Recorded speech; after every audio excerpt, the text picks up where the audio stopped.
Hey guys, my name's Rob Asseltine. I'm here to teach you how to ride a SNO-GO bike. Let's cover the bike. We have a leash required by all resorts, the chairlift hook for chairlift riding, and your bindings. Snowboard boots are strongly recommended to use with a SNO-GO bike. SNO-GO bindings are a simple step-in process. Simply point your toe down and slide your foot underneath the bridge. A safety leash is required by all resorts. You'll take your belt, wrap it around your waist, and fasten with the clip. Tighten. Next, take the carabiner from the leash, loosen it, fasten your leash to the clip on your belt, and secure the leash. The SNO-GO chairlift hook is designed for easy and safe chairlift riding. Never ride a SNO-GO by sitting on a chairlift hook.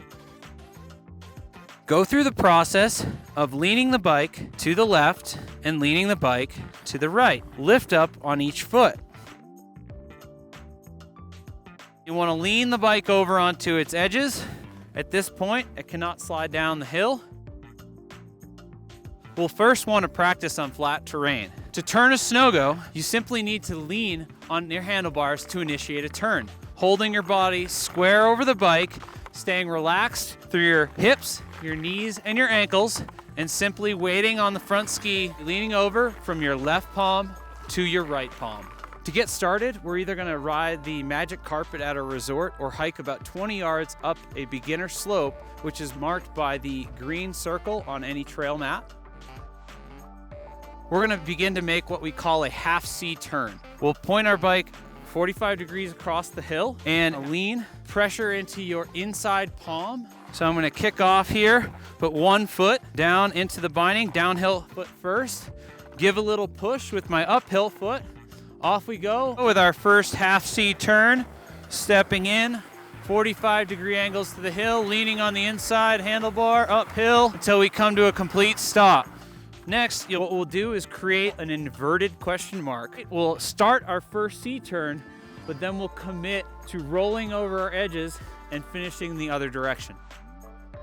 We'll want to practice that in both directions, and then we can start linking turns throughout the beginner slopes. It's time to link all the turns together and make some S-turns. We'll choose a flatter part of the beginner terrain to start working on this, and we can take it all the way to the bottom once we've linked a couple together. There are some essential things you don't want to do while riding a SNO-GO. First, you'll never want to actually overturn your handlebars to initiate a turn. You're better off simply leaning onto the handlebar to initiate your turn. Essential don't number 2, make sure that your hips stay in front of your heels. If you sit your hips back behind your heels, it releases any weight off the front of the ski and makes it very difficult to maneuver the bike. Another essential thing you don't want to do is point your bike straight down the hill. It can pick up speed very quickly. The last and essential thing you don't want to do is remove your foot from the binding while in motion going downhill. If you pull your foot out from the binding, you have no ability to put pressure on your ski edge and stop.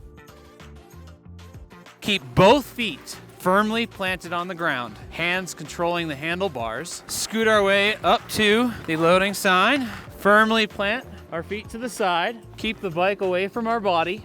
When the chairlift approaches, sit down, keeping the bike forward, and raise your feet from under the chairlift seat. As you leave the loading platform, pull the handlebars towards your body and allow the chairlift to scoop under the SNO-GO chairlift hook.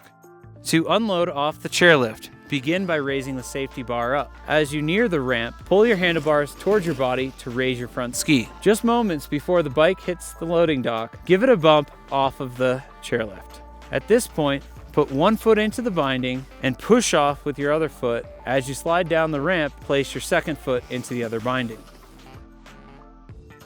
First, you want to maintain pressure in the palms of your hands. Keep your hips, knees, and ankles aligned. And throughout this process, we're going to continue to apply pressure onto all 3 ski edges. It's important to know how to manage our speed. We'll learn how to stop with a little more aggressive manner. Pressure that outside foot, keep weight on the front ski, and you'll feel it slide into more of a hockey stop. We'll want to practice that in both directions. The other way that we can control our speed is simply to widen our turns. You guys are now ready to get up on the lift and shred some more terrain.